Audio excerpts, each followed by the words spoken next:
चंद्रशेखर बावनकुळेजी, आपला एक विशेष उल्लेख आहे राज्यातील खाटीक समाजाच्या मागण्यासंदर्भात उन्नतीकरता खाटीक समाज आर्थिक महामंडळ स्थापनेबाबत आपण म्हणताय. सभापती महोदय, 2011च्या जनगणनेनुसार खाटीक समाजाचं मोठ्या प्रमाणावर लोक प्रत्येक गावामध्ये राहतात आणि यांनी त्याचा अभ्यास केला आपण तर ते एससी मध्ये आहेत, अनुसूचित जातीमध्ये आहेत, पण त्यांना ज्या पद्धतीने शासनाच्या सवलती, शासनाचं शैक्षणिक धोरण या सर्व बाबी लागू होत नाही किंवा त्यांना मिळत नाही अशी त्यांची तक्रार आहे.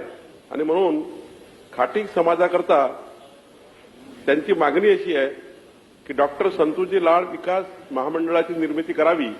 याकरता त्यांचे 4 मोर्चे निघाले, मोठ्या प्रमाणावर त्यांनी आंदोलन केले, मोठ्या प्रमाणावर निवेदन दिले.